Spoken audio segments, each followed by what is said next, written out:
It's almost 4 p.m. in the great state of Washington, and I am leaving Costco, and I am tired, but that was a good experience, a very good experience.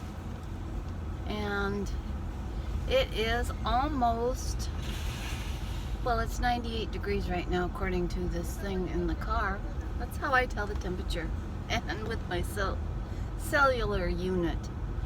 Good experience. I walked in there and there was a customer looking at this different type of lighting, a gentleman. He started talking to me and I was able to ask him about the lighting and his thoughts, and then he asked me about my hat and what my experience has been to date with it. And I said it hasn't been 50-50, it's been more lopsided. And I wish he would have let me record him because he was absolutely wonderful with his knowledge. And he had some good stories to tell because he has 7 brothers, but I guess there's only 5 of them still alive. And he mentioned how one brother in particular, I think it was older one, has to be right all the time. And I know people like that.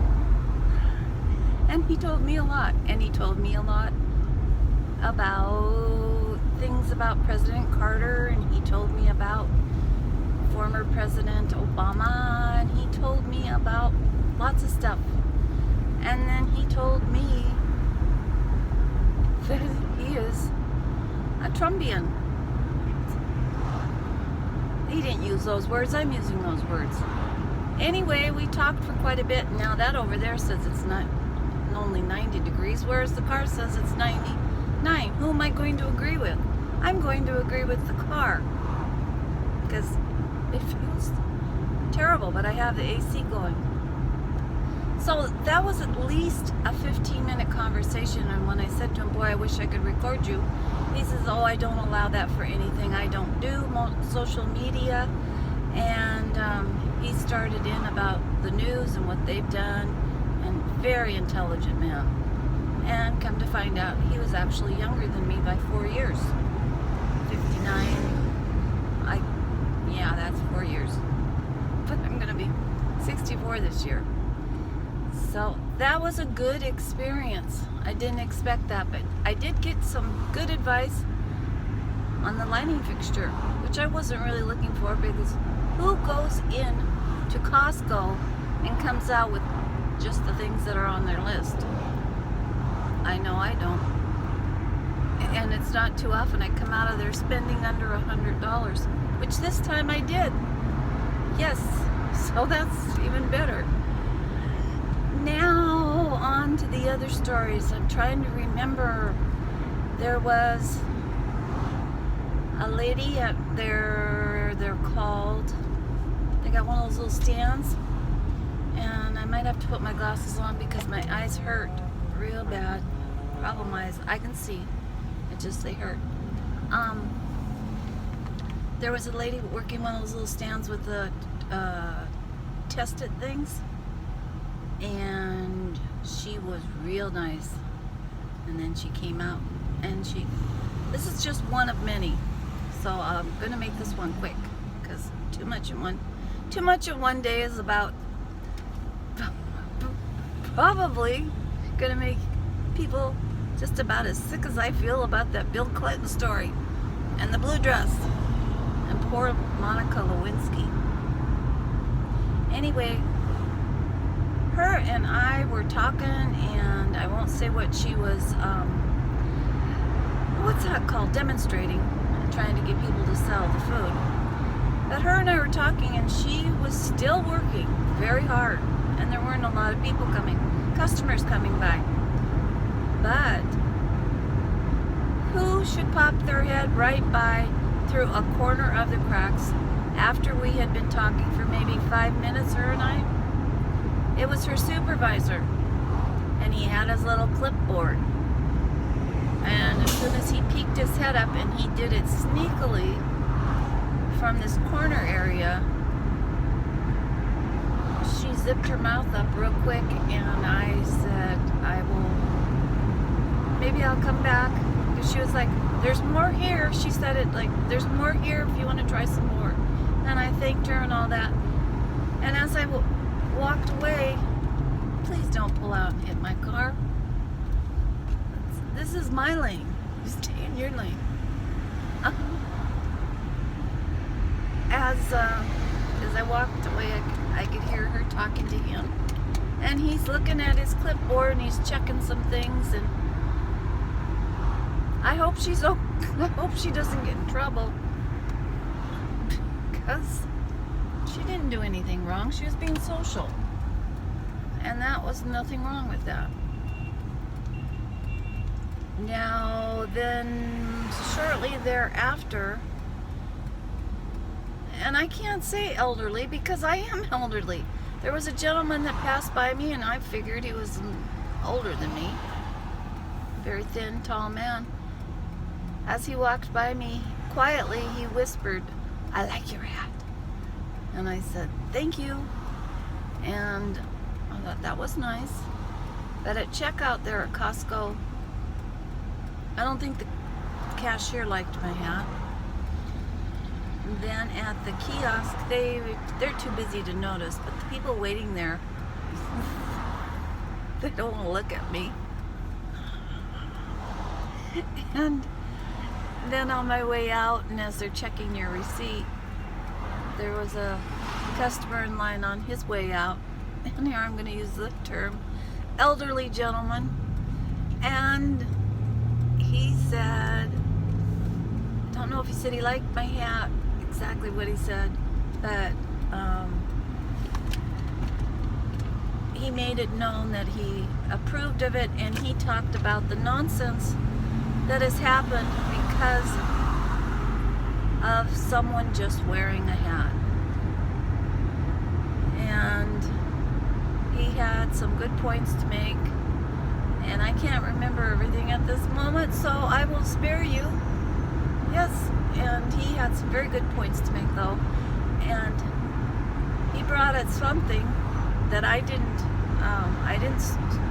take the conversation this route. But he said he has 4 children who have all now finished college or a university. And all 4 of them are extremely liberal. And it's really hard on him. But he gets by. And he says he's got one of them, though, that's possibly starting to see the light.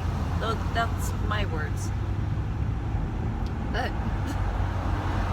I then realized I was going to say something. Well, maybe I've said it before. I've got 2 children, and both of them I consider not too political. One of them is not political, and the other isn't jumping into it, but I was concerned about wearing my hat around my other child. And as my husband said, it's our house, it's your house, you can wear that hat on your head. So, let's see how this goes, and I'm on my way home, and we are just a little bit after 4, and as I get closer to home, it looks like the temperature's dropping. We're at 93, and I'm going to trust the heat gauge here in this car over some temperature gauge on a billboard. What do you think? Yeah. And what was that expression we were using this morning? Boy, I forgot. Because I am tired. When I get tired, I get very forgetful, and I'm winding down. So, let's get President Trump to the state of Washington. And, another comment I heard from someone was, there's more people turning. And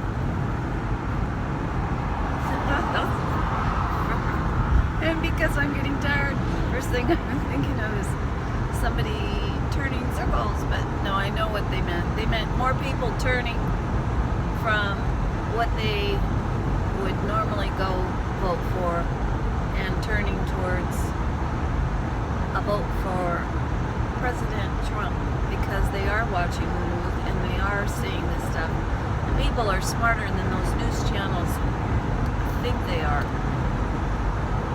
Then again, I know some people that seem to believe every word that comes out of Rachel Maddow's mouth. And next time, my dear husband, you turn it to Rachel Maddow and leave it on for more than 2 minutes. Seriously. I'm going to take the remote control away from you and hide it. I know you like to just turn it just to see what they're saying, but oh, heavens. I can't take more than 2 minutes of her or anyone else. And same goes with a little bit of some of these Fox people getting a little tired. I already mentioned that earlier. Like Sean Hannity. You need to just turn it around a little bit. And I sure wish they'd bring, what was his name? He was so good. Bill Dosick. I can't remember that. He was a good, real good guy. I really liked him. He was an elderly guy, and I can't remember his name. But let's stop. Oh, Jiminy Christmas. If I was Julia Roberts, I could pull over and squat and take a pee. But I'm not. So I have to wait till I get home and hope for the best. Yeah, would we get... I'd probably get arrested for ugliness if I did it. Okay. So I want to remember that guy's name from Fox News that was taken off. But I still love you, Sean Hannity, and I still love all the rest of you. It's just hearing your voice repeat those same words, Sean, about misogynist and blah, and throw grandma over the cliff, that one. And if that's going to start up next year when the 2020 presidential run begins, please find a new writer, please. So I'm gonna cut this off now, and y'all come back now, you hear?